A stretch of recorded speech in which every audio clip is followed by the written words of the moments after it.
పిల్లాన్ని ఇచ్చేలా పిల్లాన్ని ఇస్తారా మీరు? ఇస్తారా? అసలు ఏంటి డైనింగ్ టేబుల్? ఏంటి డైనింగ్ టేబుల్? ఏంటి డైనింగ్ టేబుల్? మా నాన్న కొనిచ్చిన డైనింగ్ టేబుల్ నువ్వు కొనిచ్చావు, అదో పెద్ద పెంటాబద్ధం.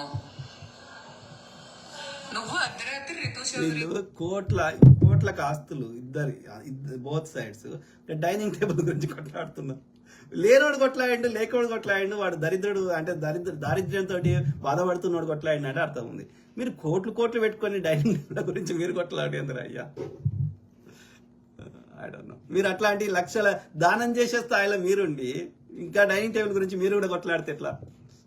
17 గిస్మత్ బండి దాంట్లోకి నువ్వు ఒక నీది ఉన్నది, మీరిద్దరు కొట్లాడితే మీ గిస్మత్ బండి నెక్స్ట్ ఓడి తీసుకుంటారా? పెద్ద లెవెల్ ఆలోచించాలి కదా. మీ వ్యాపారాలు దెబ్బతింటున్నాయి కదా, దానివల్ల మీ ఇద్దరికే కాదు మీకు పుట్టిన బిడ్డకు కూడా నష్టం జరుగుతుంది కదా. నిన్ను నమ్మి 17 మంది మీ బ్రాండ్ని కొనుక్కునే వాళ్ళకి కూడా నష్టం జరుగుతుంది కదా. వాళ్ళ గిస్మత్ బ్రాండ్ పెట్టడానికి వాళ్ళు కూడా ఎన్నో కొన్ని లక్షల కోట్లు ఎన్నో పెట్టుంటారు కదా ఇన్వెస్ట్మెంట్. వీళ్ళందరినీ ఆలోచించకుండా మీరు ఇద్దరు రోడ్డు మీద మీడియాకి వచ్చి ఎక్కి ఏం సాధిస్తున్నారు? మీ ఇద్దరి గురించే కాదు కదా, ఇక్కడ మీరు ఇద్దరు ఇన్వాల్వ్ లేరు. చిన్న బాబు ఉన్నాడు, మైనర్ బాబు. వాళ్ళు కాకుండా మీ యొక్క క్లయింట్స్ ఉన్నారు కదా, గిస్మత్ ఇన్ని చోట్ల గిస్మత్ 17 బ్రాంచ్లు ఏమి ఉన్నాయి కదా. వాళ్ళందరికీ ఇప్పుడు వాళ్ళ రెస్టారెంట్ కూడా నడవకపోవచ్చు కదా రేపు పొద్దున మీరిద్దరు కొట్టుకు వస్తే.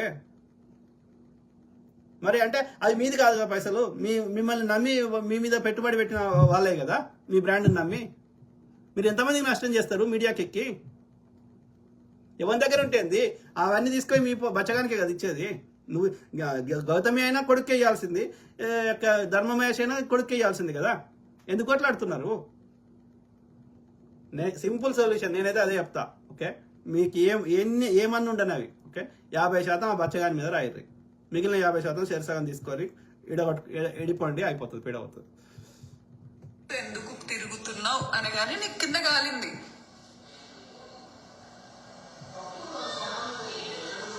నీకు అర్ధరాత్రి నువ్వు రితు చౌదరితో ఎందుకు తిరుగుతున్నావు? నువ్వు ఓపెన్ గా వచ్చి నేను అఫైర్స్ పెట్టుకుంటా అమ్మాయిలతో అని చెప్తున్నావు. ఆయన ఫిల్మ్ ఇండస్ట్రీలో ఉన్నాడు, హీరో ఉన్నాడు. ఆ హీరో హీరోయిన్ మధ్యలో జరుగుతుంటాయి. ఇక మరి చూస్తున్నట్టు పోవాలి కదా, లేకపోతే విడగొట్టుకో, రెండిట్లో ఒకటి చేయి. ఎవరికి కనిపించదు. ఎందుకో చెప్పనా, నేను ఎవరికి డబ్బులు ఇచ్చి నీ మీద వీడియోలు పెట్టించాను కదా. ఈ రోజు నువ్వు మూర్తి సార్ మీద పెట్టిస్తున్నట్టు నేను ఎవరికి డబ్బులు ఇచ్చి పెట్టించాను కదా. మూర్తి సార్ ఏమి ఓ పరమ పవిత్రుడు ఏం కాదు. మూర్తి సార్ మీద కూడా పెట్టమంటే పెట్టాడు. మూర్తి సార్కి కూడా నోరు ఉంది, మూర్తి సార్కి కూడా ఛానల్ ఉంది, మూర్తి సార్కి కూడా ఇన్ఫ్లుయెన్స్ ఉంది, మూర్తి సార్కి కూడా ఛానల్స్ తెలుసు, మూర్తి సార్ కూడా డబ్బులు ఉన్నాడు. కాబట్టి మూర్తి సార్కు పెడితే మూర్తి సార్ నోరు మూసుకొని కూర్చోడు. మూర్తి సార్ ఏం చిన్నపిల్లగాడు కాదు. సో మూర్తి సార్ గురించి నువ్వు డిఫెండ్ చేయాల్సిన అవసరం లేదు. He knows how to defend himself and he knows how to give it back. So Murthy సార్కు ఉన్నంత పెద్ద నోరు మిగతా ఎవ్వరి ఛానల్లోకి లేదు. కాబట్టి మూర్తి సార్ గురించి నువ్వు బాధపడి మూర్తి సార్ మీద సింపతి చూపెట్టాల్సిన అవసరం లేదు గౌతమి చౌదరి గారు. ఓకే, ఈ ఫస్ట్ లో ఎవ్వరు పెట్టుకోరు ఈ తోకలు చౌదరిలు అని. ఒక తర్వాత ఎందుకో ఈ లోపల ఉంటుంది ఆ కులం పిచ్చి. అందరిని అంటలేను, మంచి వాళ్ళ గురించి చెప్తలేను, ఉంటారు కొంతమంది దరిద్రులు. సో ఇక ఆ దరిద్రులు లేనిది తోక యాడ్ చేసి నీది నాది ఒకటే అంటే నీది నాది ఒకటే అంటే అర్థం ఏంది? నేను ఎన్ని తప్పులు చేసినా నాకు స్టిల్ సపోర్ట్ చేయమని ఇండైరెక్ట్గా చెప్తున్నట్టు లెక్క.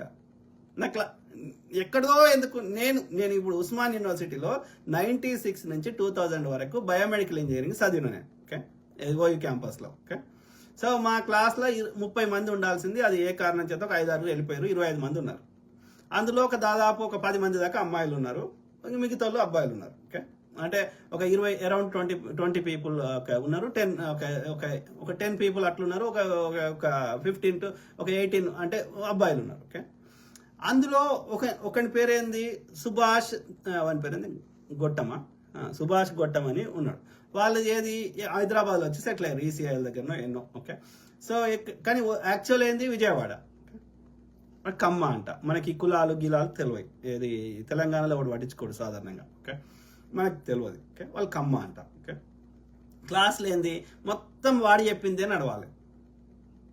అది తప్పు. కానీ ఇవాళ ఎవడు క్లాస్కి పోవద్దు అంటే పోవద్దు, ఇవాళ ఇంకో పార్కు పోవాలంటే పోవాలి. వాడి అంటే ఈజ్ ద డిసైడర్. అది చెప్పింది వాడు చెప్పింది మనం నచ్చినా నచ్చకపోయినా వినాలి. ఇట్లా లాజిక్ అడగొద్దు. ఓకే, సో ఆ విషయంలో వానికి నాకు ఏదో కాన్ఫ్లిక్ట్ వచ్చేది. కానీ సో అయితే ఇక్కడ అమ్మాయిలు, ఓకే, అమ్మాయిలలో ఏది ఇక అన్ని కులాలు, బ్రాహ్మిన్స్ ఉన్నారు, అన్ని కులాలు ఉన్నారు, ఓకే, ఎస్సీ అన్ని ఉన్నాయి, అన్ని కులాలు ఉన్నారు, కొన్ని మనకు తెలియదు. సో మొత్తం మీద అయితే ఒకరోజు నేను క్లాస్లో ఉన్నా, వాడు వచ్చి ఇంకొక మంజుల అనే ఇంకో అమ్మాయి ఉంది.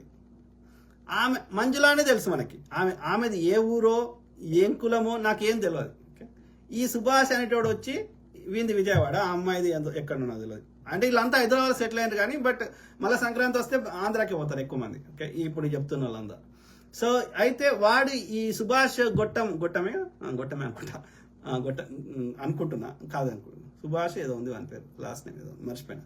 సో ఎందుకంటే చాలా ఏం లేదు కదా. సో ఈ సుభాష్ అనేటోడు ఏంది ఈ మంజుల దగ్గరకు వచ్చి ఏమంటాడు, చౌదరి అని పిలుస్తాడు ఆమెని. ఫస్ట్ ఆఫ్ ఆల్ ఆమె ఏ ఊరో నాకు తెలియదు, ఆమె ఈ చౌదరి అంటే ఏందో నాకు తెలియదు. అంటే వాడు ఏం చేస్తున్నాడు, నీది కమ్మ కులము నాది కమ్మ కులం అని ఈ లేని తోకని చౌదరిని యాడ్ చేసి కులం ఫీలింగ్ తెస్తున్నాడు వాడు.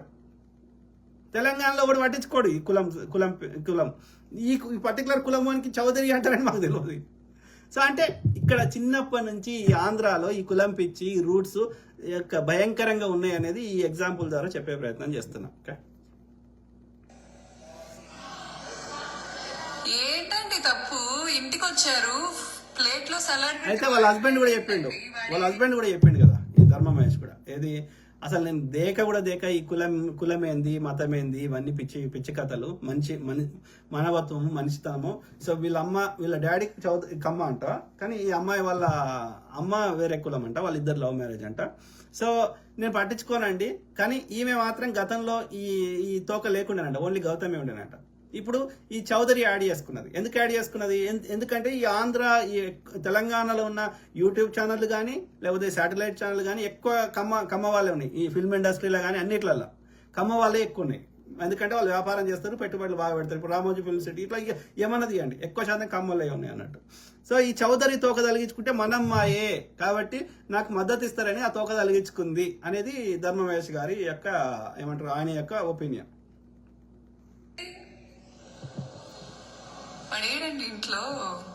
పడేడింట్లో పెళ్ళాన్ని చూడ్డు.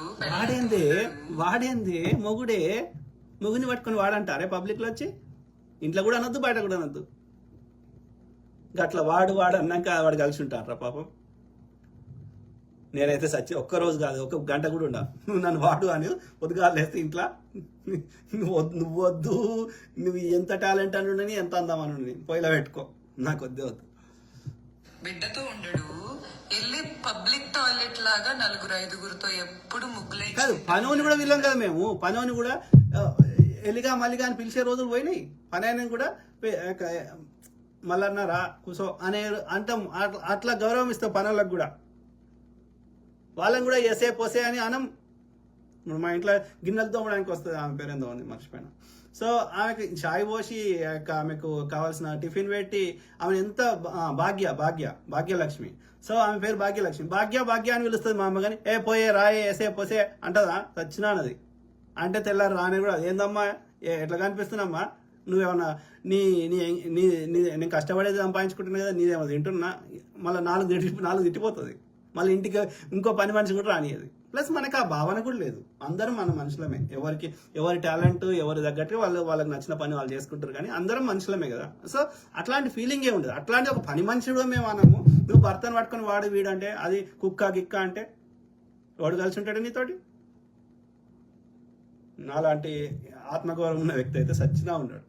నాకు ఏమో పెళ్లి చేసుకుంటే మళ్ళీ వీళ్ళే కాళ్ళు మొక్కుతారు, నువ్వే గొప్పోడివి, నువ్వే దేవుడివి, నీతోటి రెస్ట్ ఆఫ్ ద లైఫ్ ఉంటా అని 500,000 ముందట నువ్వే నాకు సర్వస్వం అన్నట్టుగా నటిస్తారు. పెళ్ళైనాక ఇట్లా వాడు వీడు పని కంటే అధ్వానంగా చూస్తారు. ఎట్లుంటారా వాడు నీతో కలిసి ఉంటాడు, వాడు ఉంటాడు.